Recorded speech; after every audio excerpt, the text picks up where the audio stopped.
So in the last lecture, we have started the introduction of the database management system, the very first chapter.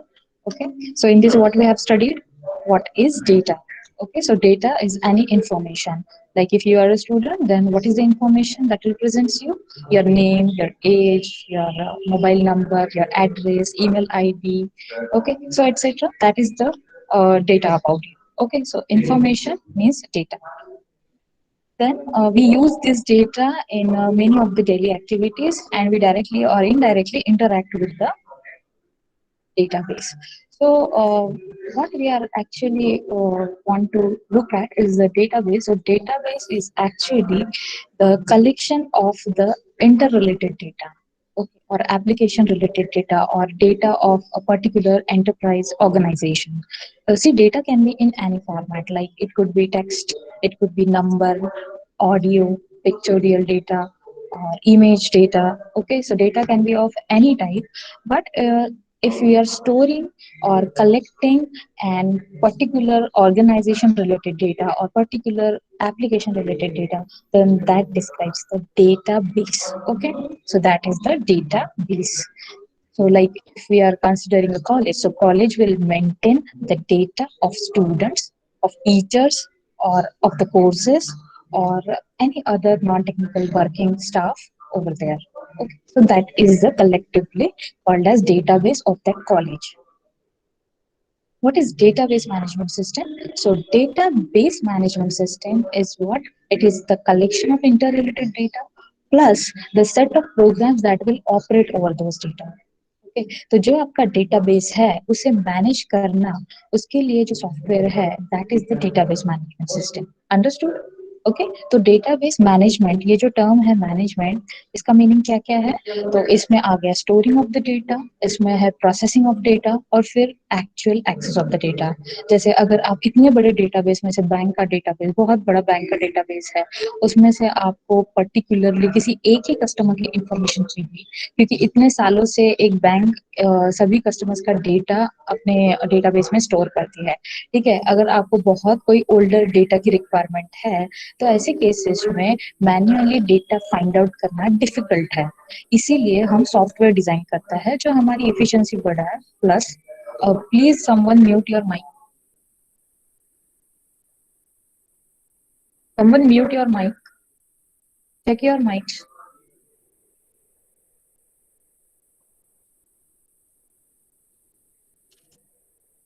Mute your mic.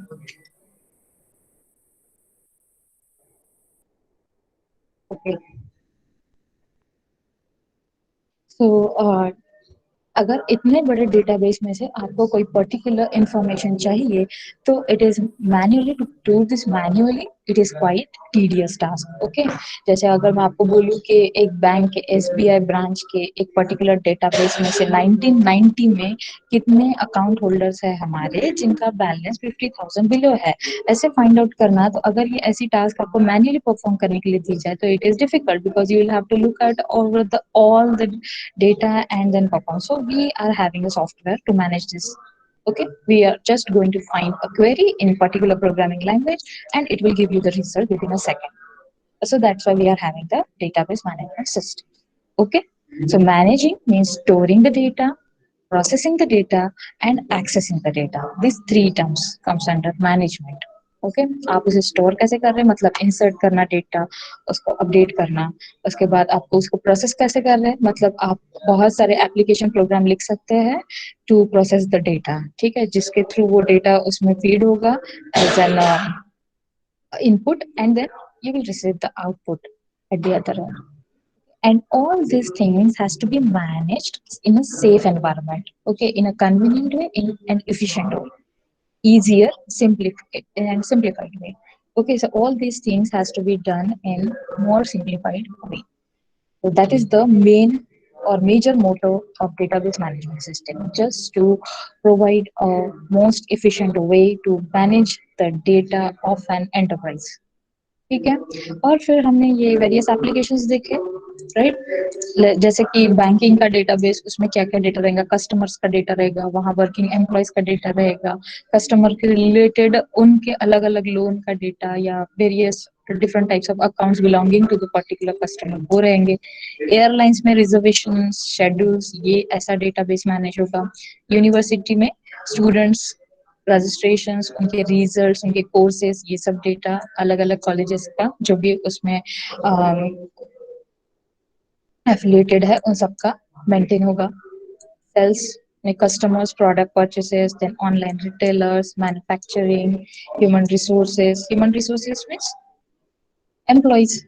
Human resource means where there are employees, employ के records, उनकी salaries, उनकी details, उनका tax, okay, leaves, everything.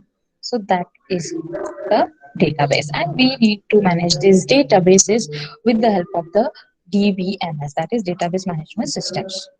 Okay, and then we came to this point which is the most important point कि हमने database क्यों use किया. अगर database नहीं था तो इससे पहले क्या था, and what was the drawback in that system that we have now reached up to this thing. Okay, तो डेटाबेस जब नहीं था तब ऑपरेटिंग सिस्टम थी, और ऑपरेटिंग सिस्टम में आपको पता है कौन सा मैकेनिज्म यूज होता है, हायरार्चिकल स्टोरेज. जैसे आप उसमें एक ड्राइव होती है, ड्राइव में फोल्डर्स होते हैं, फोल्डर्स में आप अपनी फाइल बनाओ, ठीक है, और मल्टीपल फाइल फॉर्मेट से आपको स्टोर करने के लिए डॉक फाइल बनाओ, टेक्स्ट फाइल बनाओ, वर्ड फाइल बनाइए, ठीक है, आप अलग अलग फाइल में अपना डेटा स्टोर कर सकते हो, इमेज फाइल में भी.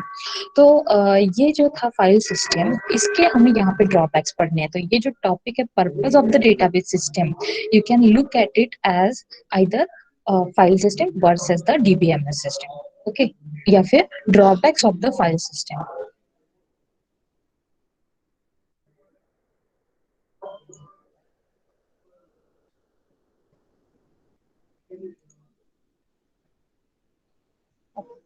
So, in this we have focused on mainly what are the drawbacks of file system. So in that the, क्योंकि पहले जो था कि जो भी आपका डेटा स्टोर करना है वो अलग अलग फाइल्स में रहेगा, और उस फाइल को ऑपरेट करने के लिए हम नंबर ऑफ एप्लीकेशन प्रोग्राम्स लिखेंगे, छोटे से छोटा प्रोग्राम, ठीक है. जैसे एक कोई बैंक है तो बैंक में क्रेडिट करने के लिए और डेबिट करने के लिए अकाउंट एक अलग प्रोग्राम, बैंक में नए कस्टमर्स ऐड करने के लिए अलग प्रोग्राम, बैंक में किसी की लोन डिडक्शन है या उसका मेंटेनेंस है तो उसके लिए अलग प्रोग्राम, या फिर कोई और नया अकाउंट ऐड होता है तो उसके लिए अलग प्रोग्राम. तो ऐसे number of application programs maintain हुआ करते थे, और वो सभी वर्क करते थे ऑपरेटिंग सिस्टम में जो फाइल स्टोर है उन पे.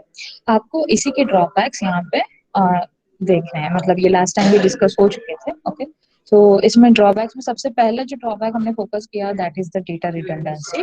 तो डेटा रिडंडेंसी का मीनिंग क्या है, रिपीटेशन ऑफ द डेटा, ठीक है. और रिपीटेशन ऑफ द डेटा मतलब एक ही डेटा बार बार मेंटेन करना. जैसे एक स्टूडेंट ने यूनिवर्सिटी में 2 कोर्स के लिए एनरोल किया है, म्यूजिक के लिए भी और मैथमेटिक्स के लिए भी. तो ऐसे केसेस में यू स्टूडेंट का डेटा एक कोर्स में मेंटेन हो रहा है, address, mobile number, the course enrolled and what ever the details of that particular student, ID में भी. प्लस उसी स्टूडेंट का डेटा मैथमेटिक्स कोर्स में भी रिपीट हो रहा है, एड्रेस, उसका mobile number. So this shouldn't happen.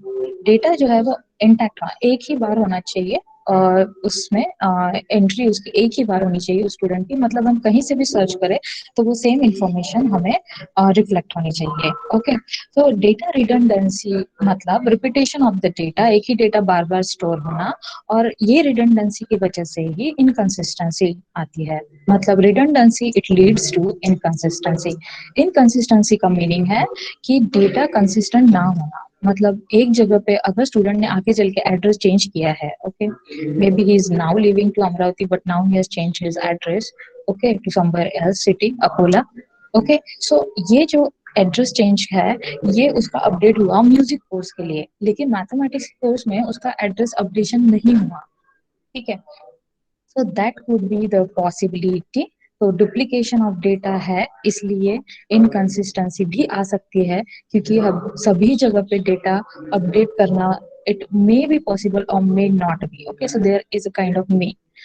Okay, so the redundancy will definitely lead to the inconsistency in the system, and that is the first most drawback of the using file system. ठीक है, उसके बाद difficulty in accessing data. Accessing data में difficulty इसलिए क्योंकि आप इसमें हर चीज के लिए एक अलग अलग प्रोग्राम लिखते हो, आपका एक कंबाइंड प्रोग्राम इसमें नहीं रहेगा। अलग अलग प्रोग्राम लिखने से क्या होगा, अगर किसी बैंक में एक सेविंग बैंक है जिन्होंने बाद में डिसाइड किया कि हम चेकिंग अकाउंट भी ओपन करेंगे, तो इसके लिए क्या होगा, जो पहले ही बैंक का बना बनाया सेविंग अकाउंट के लिए सॉफ्टवेयर था, अब बैंक को चेकिंग अकाउंट के लिए भी नया सॉफ्टवेयर लिखना पड़ेगा। तो जैसे ही अपडेशन आएंगे आपको नया सॉफ्टवेयर लिखना पड़ेगा, नए चेंजेस करने पड़ेंगे। Okay, and that will lead also you to write the program for the correlation with saving also। Saving account से क्योंकि वो कोरिलेटेड रहेगा तो ओवरड्राफ्ट नहीं होना चाहिए, ठीक है, जितना सेव्ड मनी है उससे ज्यादा नहीं होना चाहिए, so that will also need to be written. तो एग्जिस्टिंग सॉफ्टवेयर में भी आपको चेंजेस करने हैं, प्लस आपको नया भी सॉफ्टवेयर ऐड करना है, ठीक है। या फिर अगर किसी ने बोला अगर जो डेटा एडमिनिस्ट्रेटर है या जो भी आपके ये है, ठीक है, हायर मोस्ट अथॉरिटी, उन्होंने बोला कि किसी पर्टिकुलर पोस्टल कोड में रहने वाले अकाउंट होल्डर्स की लिस्ट बताओ, तो हमारे पास सिर्फ ये जो डेवलपर था, डेवलपर ने कभी उसके दिमाग में ये क्वेरी नहीं आई थी, ये अभी रिक्वायरमेंट आई नहीं, और फिर उसने उस हिसाब से कभी प्रोग्रामिंग में कोई कोड नहीं लिखा था। उसके पास कौन सा कोड डेवलप है अवेलेबल है कि वो लिस्ट ऑफ कस्टमर्स दे सकता है, जितने भी अकाउंट होल्डर्स है उनकी लिस्ट प्रोवाइड करने के लिए डेवलपर के पास सोल्यूशन है। लेकिन अगर किसी पर्टिकुलर आप पोस्टल कोड के आप बोल रहे हो कि कस्टमर मुझे फाइंड आउट करके दो, तो इसके लिए डेवलपर के पास नहीं था, ठीक है, कोड। तो इसके लिए डेवलपर को अलग से कोड लिखना पड़ेगा। अब इसमें दो ऑप्शन है, या तो ये लिस्ट पहले ले लो पूरी और इसमें से मैन्युअली फाइंड करते बैठो 44460661 वाले कौन से है कस्टमर, ठीक है, ये हुआ पहला ऑप्शन। और दूसरा ऑप्शन उसके पास ये रहेगा कि वो एक नया कोड लिखे जिसमें सिर्फ यही पोस्टल कोड वाले अकाउंट होल्डर्स डिस्प्ले हो। तो ये जो है ना, ये टीडियस टास्क है कि हर बार नया प्रोग्राम लिखना, जैसे जैसे चेंजेस आ रहे हैं नया प्रोग्राम लिखो, फिर कुछ नया चेंज आया फिर नया प्रोग्राम लिखो। So that is why we are saying there is a difficulty in accessing data in the file system. What we are discussing about file system के ड्रॉबैक्स, ठीक है।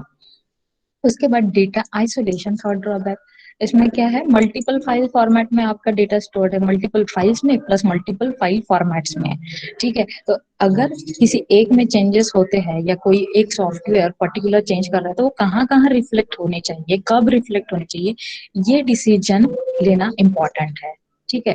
तो इसका सुपरविजन फाइल सिस्टम में नहीं हो सकता, जो कि डेटा बेसिस में पॉसिबल है। तो data isolation is also one of the problem in file system।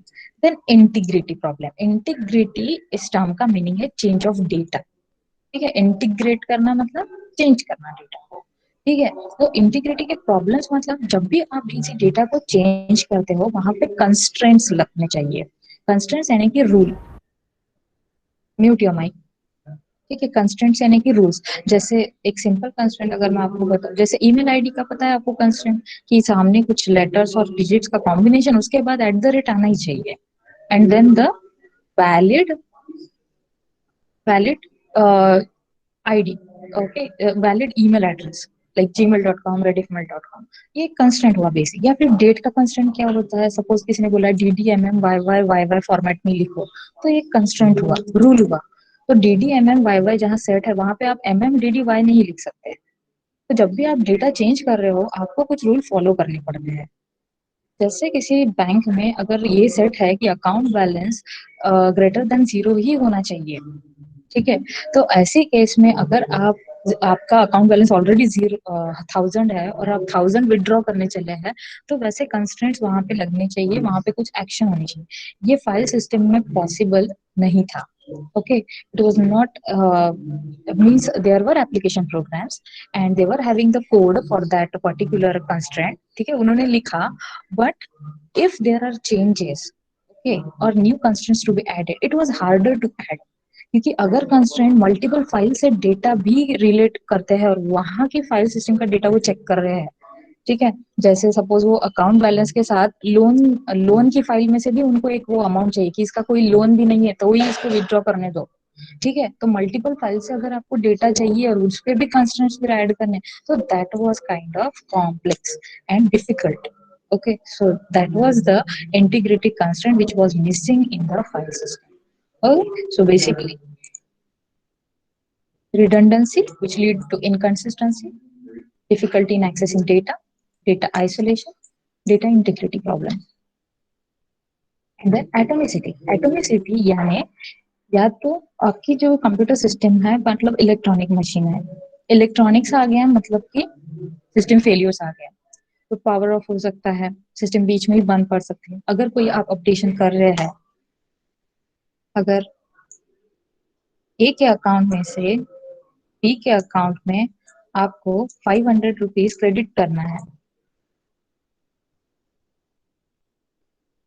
जब हम ये ट्रांजैक्शन कर रहे हैं तो बीच में ही सिर्फ सिस्टम फेलियर हो गया है, ठीक है।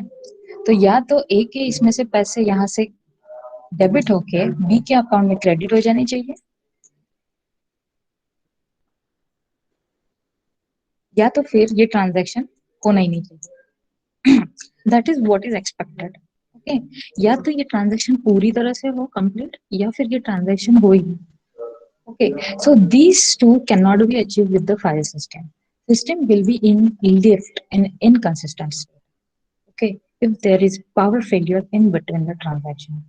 So what is expected that either it should be completed in its entirety, such transactions, or they should not happen at all. या तो ये ट्रांजैक्शन रिवर्ट बैक होना चाहिए, ठीक है।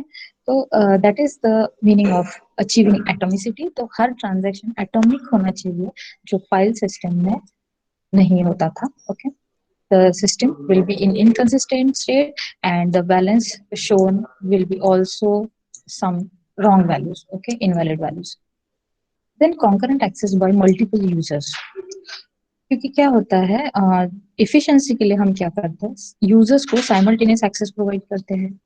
मतलब ऐसा तो नहीं होता कि इतना बड़ा डेटाबेस है और एक ही यूजर रोज उस पर ऑपरेट करेगा, एक ही जन बैठेंगे कि उसको ऑपरेट चेंज करने के लिए, नहीं। हमने उसके लिए बहुत सारे यूजर्स बनाए हैं और सभी को उसमें डेटाबेस एक्सेस है और सब साइमल्टेनियसली एक्सेस कर रहे हैं।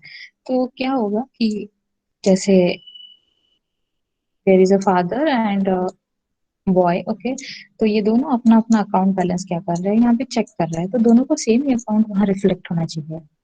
और if suppose someone is trying to suppose एक कॉलेज का एग्जांपल लेते हैं हम इस केस में। सपोज 39 स्टूडेंट्स है, ठीक है, एक कोर्स के लिए रजिस्टर्ड है। अब 39 स्टूडेंट रजिस्टर है और हमारी जो लिमिट है ना स्टूडेंट एनरोलमेंट की एक कोर्स के लिए, वो 40 है, ठीक है। दो अलग अलग जगह पे बैठे हैं students, suppose one is sitting in Pune, one is sitting in Mumbai. Okay, both want to enroll to this course. Okay, दोनों को वैल्यू डिस्प्ले होंगी 39, ठीक है। तो पुणे में जो स्टूडेंट है उसे भी 39 डिस्प्ले हो रहा है and he knows that the limit is 40, so he will try to enroll for this course and he will get enrolled because he is seeing that number 39. Plus the student who is present in Mumbai will also see the number 39, okay, and he will be also try to enroll to this course, and now the end value will be displayed as 40, but the actual value is how much, 41, which is exceeding the limit. So यहाँ पे validation भी exceed हो रहा है, plus यहाँ पे दोनों student को रॉन्ग वैल्यू डिस्प्ले हो रही है। तो इस चीज का सुपरविजन होना चाहिए, और ये सुपरविजन फाइल सिस्टम में पॉसिबल नहीं था, क्योंकि उनके इसमें जो वेरियस एप्लीकेशन प्रोग्राम्स थे उनके बीच में को रिलेशन सेटअप नहीं किया जाता था। Okay, so they all should be correlated either, or the same value must be displayed by every application program. That was not possible with the file system. ये database में अचीव होता है, ठीक है। तो इससे क्या होगा, इनकंसिस्टेंसीज लीड हो रही है, इसमें सिक्योरिटी अचीव नहीं हो रही है, इसमें रूल्स और वैलिडेशन क्या हो रहा है, रूल्स एंड validations disturb हो रहे हैं। So these things should be taken care of, but they aren't. Okay, so that's why these are some of the drawbacks that are the most important. You must note down at least the titles, okay, and in your copies. And that, since we have discussed the drawbacks of the file system, now we will look at the database management systems, how it recovers all these things. okay, and how it gives solutions to all these problems, how it achieves the atomicity, how it provides the supervision to the concurrent access by the users, and how the integrity constraints are implied. Okay. So these things we will be focusing in the next topics. So first of all, we will start with the view of data.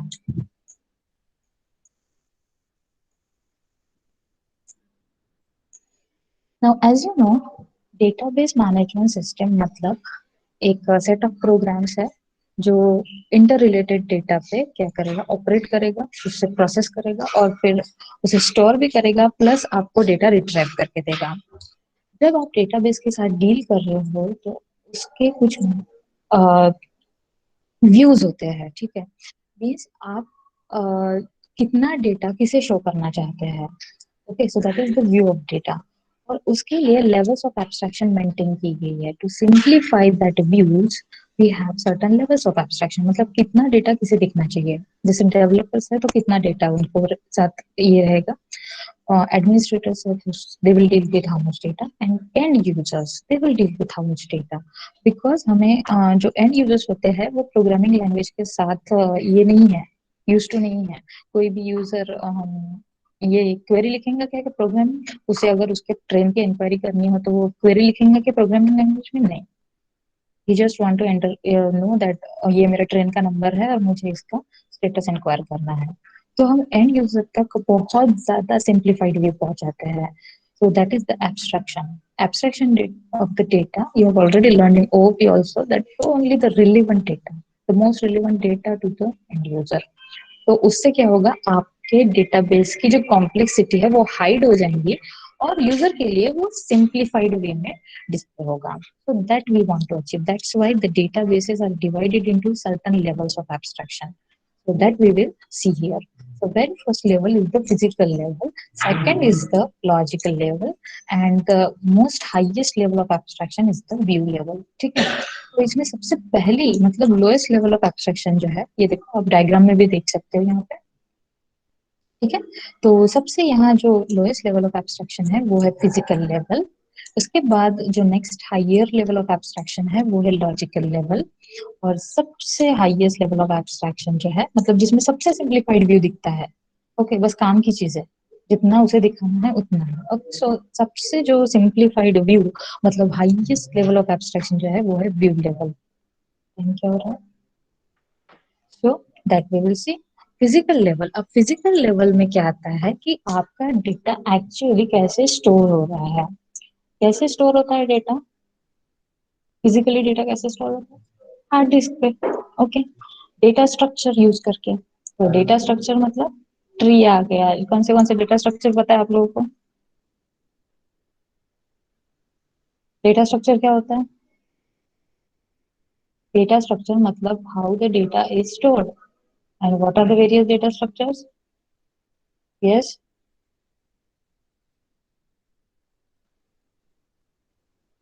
What is data structure. ये someone reply, am I audible, hello, reply का, am I audible, Yes, ma'am. Yes, हाँ, what is data structure.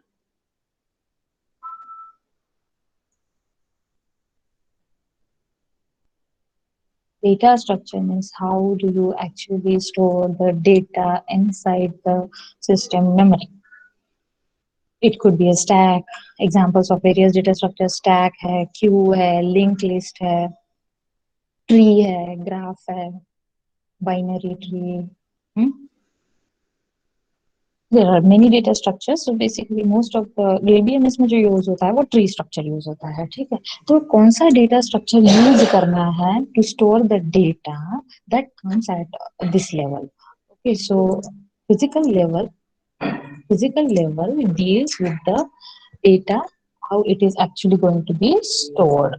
So data structures कौन से use होने हैं उसमें, so that is the case with the physical level। और ये lowest level of data structure होती है और इसमें data administrator इसको इसका knowledge होता है, okay। देन लॉजिकल लेवल मतलब next higher level of abstraction. तो इसमें क्या आता है, इसमें logical view of the database आता है, मतलब एग्जैक्टली डेटा कैसे स्टोर हुआ है इससे इसमें कोई लेना देना नहीं है, because programmers work at this level. Logical level पे सिस्टम प्रोग्रामर जो डेवलपर्स होते हैं वो वर्क करेंगे, ठीक है। तो उन्हें डेटा कैसे स्टोर हो रहा है उससे कोई लेना देना नहीं है, but they will design the relationship among and establish the relations among the data. Okay, how the data is correlated, that is what matters at the logical level. मतलब आप कौन सा डेटा स्टोर कर रहे हैं, वो कैसे रिलेटेड है एक दूसरे के साथ। जैसे कस्टमर है तो कस्टमर क्या करता है, अकाउंट से कैसे रिलेटेड है और लोन से कैसे रिलेटेड है। या फिर यूनिवर्सिटी में टीचर टीचर्स और सब्जेक्ट, तो टीचर और सब्जेक्ट में एक रिलेशन आ गया है टीचर्स का। ओके, तो ये रिलेशनशिप्स एस्टेब्लिश करना या फिर उसका एक लॉजिकल व्यू तैयार करना कि सिर्फ ये डेटा है और हो गया, नहीं, हमें उस पूरे डेटा का एनालिसिस करना है। ओके, तो analysis part comes under the job of whose job is it, so system programmers जो रहेंगे they work at this level, and also the database administrators are aware of this level, they will also work at this level। तो logical level मतलब actually आप ये करो कि imagine करो tables, जो हम एक्चुअली टेबल के फॉर्मेट में डेटा स्टोर करने वाले हैं डेटाबेसेस में। जैसे अगर कॉलेज है तो कॉलेज में टीचर का अलग टेबल रहेगा, ठीक है। और टीचर के एट्रीब्यूट्स क्या क्या रहेंगे, name, subject taught, then mobile number, then email address. Okay, and class to which she or he teaches। Okay, then student है तो स्टूडेंट का अलग टेबल बनेगा। तो स्टूडेंट में क्या आएगा, student ID, his name, his address, his class, his branch, etcetera etcetera. then courses का name, course id, subjects offered, and student number of students enrolled, okay, etc। so logical level में they actually deal with the tables। तो जो tables का view है वो logical view हो गया, ठीक है। और अगर आप अपने टेबल में कोई एक नया कॉलम ऐड भी कर रहे हैं तो आपके फिजिकल स्ट्रक्चर पे वो कैसे स्टोर हो रहा है उस पर कोई इफेक्ट नहीं पड़ता। तो इसी के लिए हम इसे बोलते हैं कि ऐसे केस में फिजिकल डेटा इंडिपेंडेंस अचीव होता है। भले ही आप लॉजिकल लेवल में चेंजेस करो उसका फिजिकल लेवल पे कोई इफेक्ट नहीं पड़ता। तो that is what physical data independence and that we want to achieve. हमें यही चाहिए कि अगर किसी एक लेवल में चेंज होता है तो दूसरे को चेंज ना करना पड़े, ठीक है। तो अगर आप कॉलम ऐड कर रहे हैं तब भी आपका डेटा ट्री में स्टोर हो रहा है, ठीक है। अगर आप कोई नेम चेंज कर रहे हैं तब भी आपका डेटा ट्री में स्टोर हो रहा है, ठीक है। अगर आप कोई रो डिलीट कर रहे हैं तब भी आपका डेटा वहीं पे स्टोर है। तो आपका स्ट्रक्चर बदल रहा है क्या, नहीं है। जो डेटा एक्चुअली कैसे स्टोर हो रहा है हार्ड डिस्क पे उस वे में कोई चेंजेस नहीं होते, भले ही आप लॉजिकल लेवल में चेंजेस करो। okay, so system programmers will work at this level, database administrators will also work at this level, plus database administrator will be working at the physical level because they deal with how the data will be actually stored, okay। At the logical level, system programmers will have to establish the relations among the data, okay, and what are the different tables are there and what relations exist among them, and establish that to the code, to the various programming language। You can use any programming language to work over that data।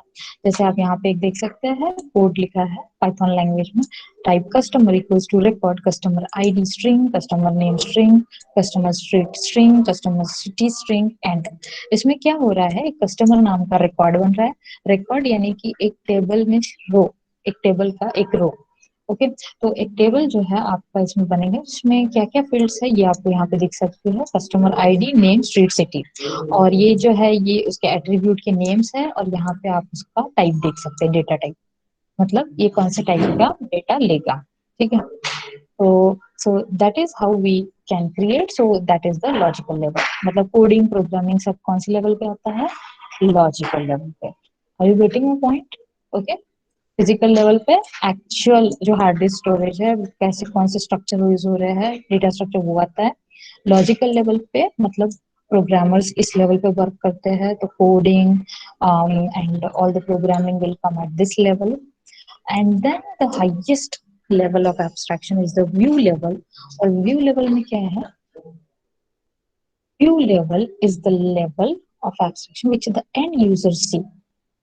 तो application programme जो आपका रहेगा उसका जो interface रहेगा user को उतना ही दिखता है, जैसे अगर आपको किसी ट्रेन की इंक्वायरी करना है, okay, PNR status inquiry, then what you do, you just enter the number. आपको सिर्फ एक बॉक्स दिखता है, आप वो एप्लीकेशन प्रोग्राम पर्टिकुलर वेबसाइट पे जाके ओपन करते हैं, वो पेज लोड होता है, वहां पे पूछा जाता है आपसे ट्रेन नंबर, आप ट्रेन नंबर डालते हो and it will give you the details.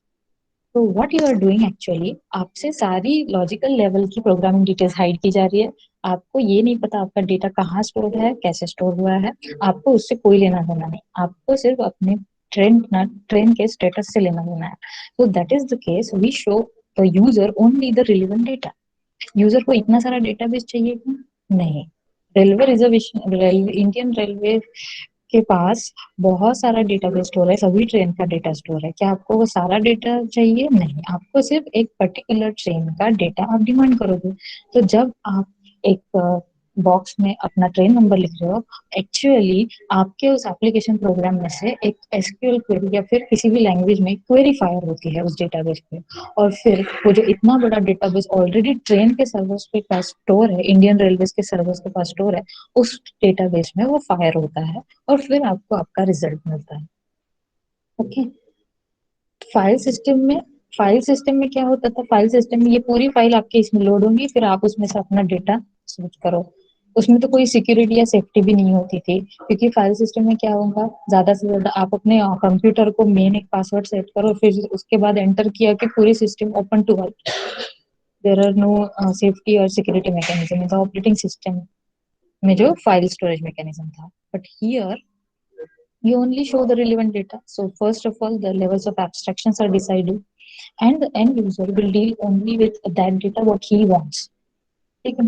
जैसे स्टूडेंट भी है, तो स्टूडेंट को सिर्फ उसका ही जो है इंफॉर्मेशन अगर चेक करना है, तो पूरे कॉलेज के डेटाबेस में से स्टूडेंट बाकियों के तो एडमिशन एप्लीकेशन फॉर्म्स नहीं चेक करेगा, वो अपने ही फॉर्म्स चेक करेगा। तो जब भी आप लॉग इन करते हो या पर्टिकुलर अपना नंबर वहां पे एंटर कराते हैं, so it is like you are just being shown or hid you're being shown only the highest level of abstraction that is required to you to be shown, and you are hidden, or the other levels complexity is hidden from the end users. तो data structure या फिर उसकी coding कैसे की गई है, ये सारी चीजें हम, ये सारी कॉम्प्लेक्सिटी जो है ये हम लॉजिकल लेवल तक रखते हैं, और व्यू लेवल मतलब कि एंड यूजर की लेवल होगी। ठीक है। व्यू लेवल मतलब एक्चुअल एप्लीकेशन प्रोग्राम जो यूजर को दिखता है। It hide all the details, मतलब डेटा टाइप्स कैसे है आपका, कौन सा फॉर्मेट में डेटा स्टोर होता है, कैसे, ये सारी चीजें हाइड करेंगे, और सिर्फ जितनी purposeful information demanded by the user है उतनी ही उसे शो होगी। तो व्यू लेवल की जो है ना, यहाँ पे आप डायग्राम में देख सकते हो, अलग अलग आपको यहाँ पे व्यू लेवल्स दिख रही है, मतलब व्यू 1, व्यू 2, व्यू एन, ऐसा क्यों? Why there are multiple view levels? Because there could be multiple version में at a time could be displayed। जैसे गूगल का डेटाबेस है, तो गूगल पे कोई एक जन क्रिकेट का ये कर रहा है, स्कोर व्यू कर रहा है, तो सेम टाइम पे उसी गूगल सर्वर के डेटाबेस में से कोई रिजल्ट्स ये कर रहा है चेक, ओके, यूनिवर्सिटी के। So what is happening, actually you are trying to view the multiple version from the same database. जैसे अगर हम एक ही डेटाबेस कंसिडर करें तो बैंक का, ठीक है, तो बैंक के डेटाबेस में से अगर कोई एक कस्टमर अपने अकाउंट की इंफॉर्मेशन चेक कर रहा है, तो एट द सेम टाइम दूसरा कोई कस्टमर भी उसी बैंक के डेटाबेस में से अपना अकाउंट चेक कर रहा है। Okay, so that's why you can see here the multiple view levels: view 1, view 2, view 3, view 4, and infinite number of views could be there depending on the user that are accessing simultaneously or at the same time that database, that enterprise specific database. Are you getting my point? Yes. Please draw this diagram. Draw this diagram.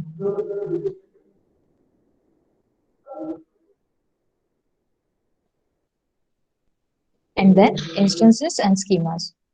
We can start this topic in the next lecture.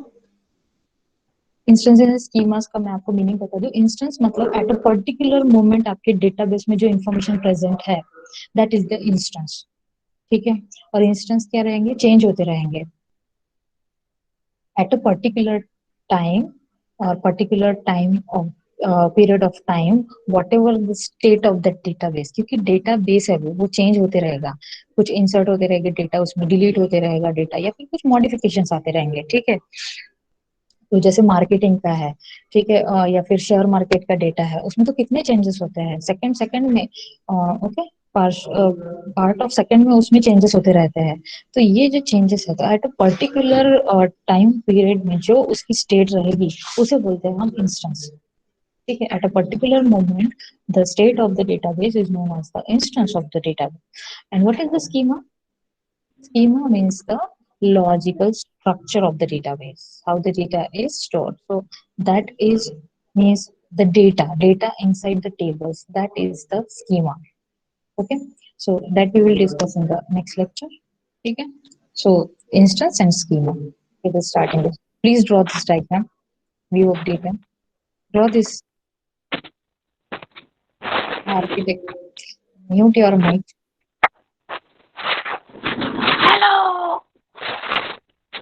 Mute your mic. I can't hear anything.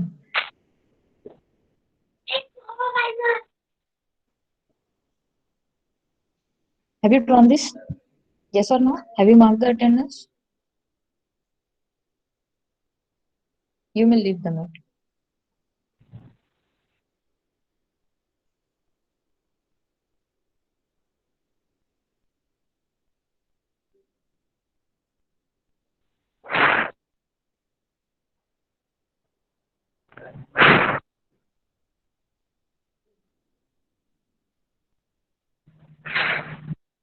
Yeah, I want to record this lecture. Please mute your mics. Be careful about your mics.